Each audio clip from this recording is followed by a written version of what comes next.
Okay, Daf Hashavua, a little early today. Daf Yirches Amid Beis. We are up to the two dots. I think it's the last two dots before the bottom two dots. And that is that the Mishnah says, Misnam neim yotze. If someone's dozing off, they're yotze. So the Mishnah says, Hey Chidami, what's this case where they're dozing off? Hey Chidami Misnam neim. What's the case in Misnam neim? It says if you doze off while you read the Megillah. Amar Rav Ashi nim v'lo nim. He's asleep, but he's not asleep. Tir v'lo tir.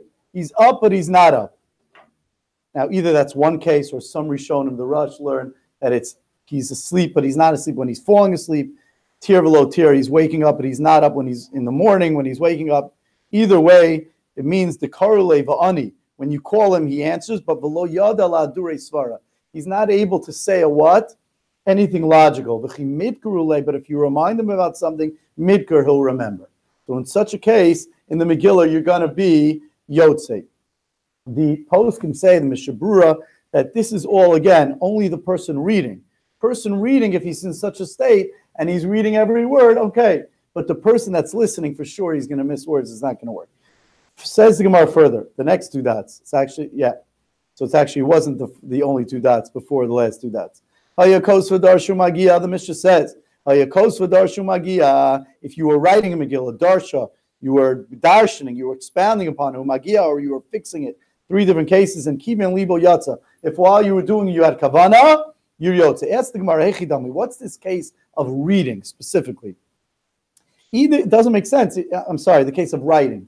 Doesn't make sense. You're writing a Megillah, you could be Yotze. Hechidami, what's the case? Either come as Sadab Suka Psuva. If you're figuring out each pasuk in your mind, even if you're saying it, and then you're writing it down, because of and you're writing it. What is it up if you have kavanah to be yotzei the mitzvah? Al pehu, you're saying it up al peh, because there's no Megillah in front of you. Ella rather the kasab psuka psuka. Your Ella. So Gemara continues. What are you going to tell me? The kasab psuka psuka. You're writing it and then you're reading it. Vikarile. Right? The first case was you think about it, you say it, and then you write it. That's for sure not good. El de kasab psuka psuka. You're writing it down a pasuk, and then you're reading it. So it's not balpeh. Umi yatzar you yotz in such a case. Ay v'amar Rab Chelbo, amar Rab Chama bar Guya amar Rab, halacha gedivrei omer kulo. We have a Mishnah coming up at the end of the next Mishnah on Daf Yutes, where it says halacha gedivrei omer kulo. There's a machlokus there whether or not you have to read the whole Megillah, or you could read from the main part of the Megillah. After when it says Ish Yehudi Ayi B'Shushan Abira. So the Gemara is going to say either way, no matter how you learn, you still need to read out of a Megillah.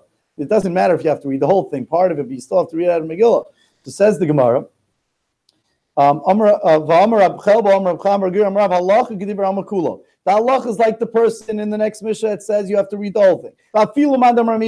Even according to one that says Ish Yehudi, Sricha Shete Ksuva Kulu. You need the whole Megillah to be written. You can't just write down a pasuk and write it. Yeah, David.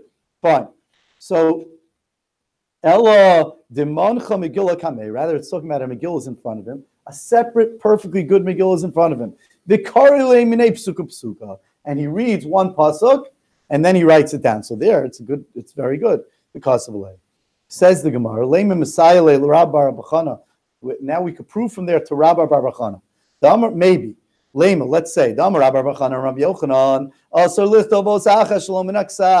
You're not allowed to write, when you're writing Sifrei Torah, you're not allowed to write any Sefer Torah, any letter in the Sefer Torah that you're not seeing off of another pre-existing Sefer Torah. Shalom and Aksav. Shalom and Aksav. So here also, you see that if we're making you do it from a Megillah, because we came out that what's the case when you write a Megillah, that you're writing it from another Megillah, then all the more so when it comes to a Sefer Torah, you're going to have to do that. So it seems to be a proof to Rabbi Bar Bachana. Says the Gemara, no. Dilma, maybe this Ramile Yisrael. Maybe that was just the case. That we wanted to teach us that you're able to be Yotzei the mitzvah that way, but not that you have to write a Megillah that way. So it's not a proof to Rabbi Bar Bachana. Gufa we learned earlier. Amar Rabbi Bar Bachana Rabbi Yochanan Aso Lichtav Osachas Shalom and Aksav. We just got finished saying that you're not allowed to write one letter of a Sefer Torah if it's not from another Sefer Torah. Amar Abavo Mace face. So now we're going to ask the kasha on Rabbi Bar Chana. Rabbi Shimon ben Elazar. Ma'aser Rabbi Meir. There was a story Rabbi Meir shehalach la'Iber Hashana, that he went la'Aver Hashana to make it an Iber year. He meant to make it a leap year. Be'asi. He went to the town called Asi. V'lo Isha Megillah, and there wasn't a Megillah there, so he was stuck. It was Purim, DB. It was Purim, and he didn't have a Megillah. So what did he do? V'kasva milibo. He wrote it from his heart, meaning wrote it from his mind. V'kara, and then he read it. He wrote a Megillah in the town, and he read it. Now, what do you see from there? What do you see, Shlomo? You see that even if what? That he's able to, he doesn't have to write off of another Sefer Torah. And we could assume that if that's the halacha by Megillah, we could say that would be the same thing, and logically, with any Sefer. So therefore, that's not like Rabbi Chana. Amar Abavo answers the Gemara, that's not true. Amar Abavo, shiny Rameir. Rameir is different. Because what's the whole reason you can't write it, Sefer Torah, without a different Sefer Torah? Because you might not write it correctly. But Rameir fulfills the pasuk of someone who the Torah is so clear to him that he could do it. What does it mean? The Makayim, he fulfills the pasuk of Va'afapecha yashiru negdecha, and your pupils and your eyes should be straight in front of you, opposite you. And we're going to see that that means that the Torah, it refers to the Torah, we'll see in a moment, should be straight in front of you, clear. And if it is, that's Rameir, then he could write it. Amalei Rami Bar Chama Rab Yirmiyah midifti. My va'afapecha yashiru negdecha. What does it mean that the afapecha should be straight in front of you? Amar lo elu divrei Torah. This means divrei Torah. Dichsibu, because it says in regard to the word afapecha, we have a different pasuk which is talking about divrei Torah, where it says hisif einechabo. If you turn your eyes away from the Torah, beinenu, you lose it. The Torah is not like other types of things, where once you learn it, you know it forever. Torah is once you stop learning, you forget your Torah. So therefore, we see hisif. When you turn your eyes, when you turn your eyes away from it. So in regard to Torah, we have that lashon. So too, v'afapecha yashiru negdecha means the Torah should be clear in front of you.